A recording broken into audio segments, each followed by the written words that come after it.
From the beginning, from the onset, you should have a good motivation. From the onset, you should have a good motivation. Then your Dharma practice, your transformation, your faith will grow. If you have a good motivation from the beginning and you continue that, as the years go by, the Dharma will become deeper. Your mind will understand more. Your mind will transform more. In time, your mind will transform.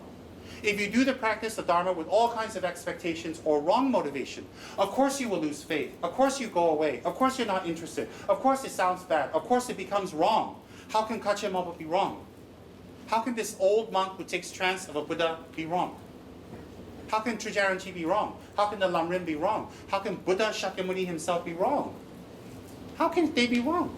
Then the beautiful thing that he stressed was that Dharma and your mind should not be separate compartments. It should be integrated.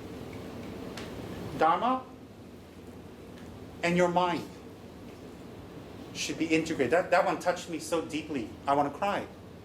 Dharma and our mind should become integrated.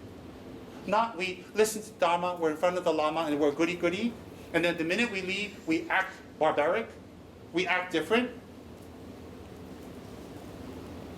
Dharma and our mind should be integrated. And he gave an example, our anger.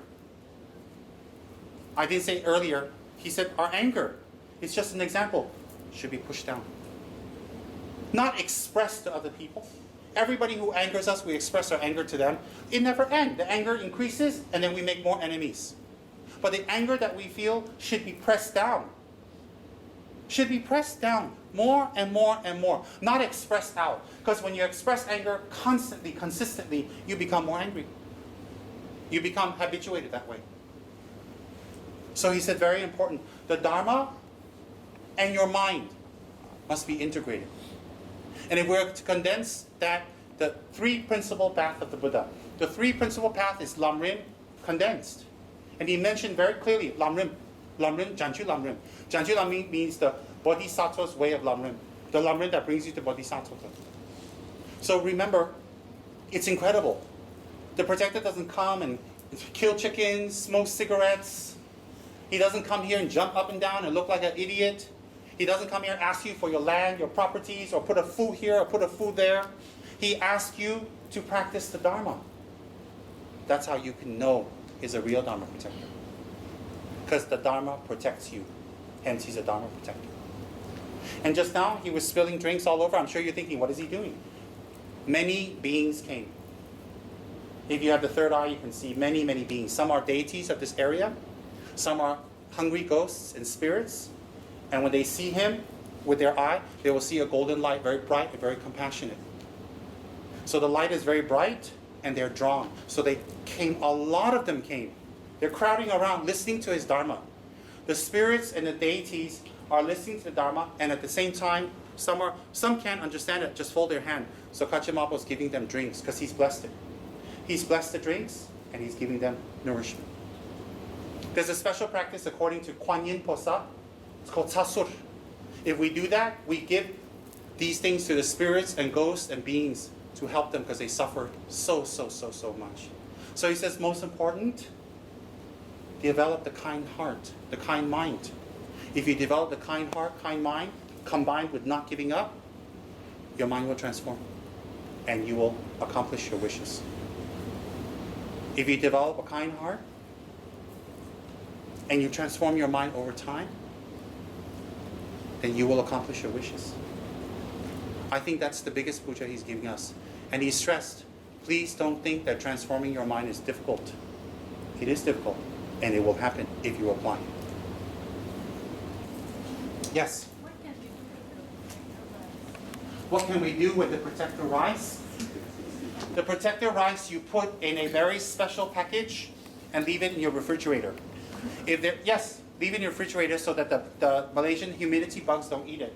When there's difficulties, eat it. If you're sick, eat it. If you have very big obstacles, burn it. If there's a big obstacle, burn it. It will have instant effect. He blessed it and gave it to you. He's empowered it. The minute you bless it, the signal will go to him. It's like making a hand phone call to him. And he picks up and replies. Yes. This is the only hand phone that never goes off.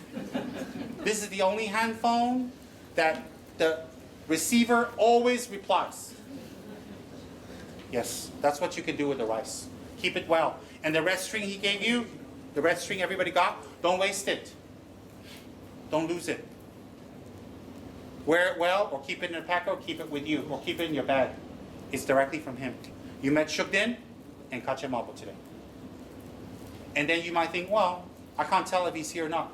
You follow his instructions, you listen to what he says in the paper. When it comes to you, go, oh, how do you know? Questions about what happened today? Yes?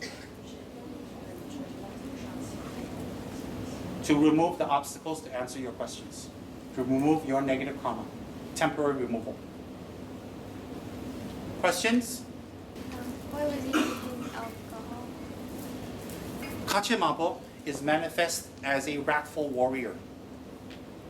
He manifests as a wrathful warrior, and he manifests as a fighter. So the alcohol, when it's blessed, is to show you he is a deity. He will not get drunk. There will be no smell. There will be no power to transform a deluded mind. So when you offer him alcohol, is to show you a deity is here. But this is not a monk deity. It's a wrathful general. So when you offer the alcohol, it's a wrathful offering to show he can't get drunk, he can't be influenced, nothing. And the offering of alcohol to him in Tantra is the offering of delights without attachment. I have to talk about that another day.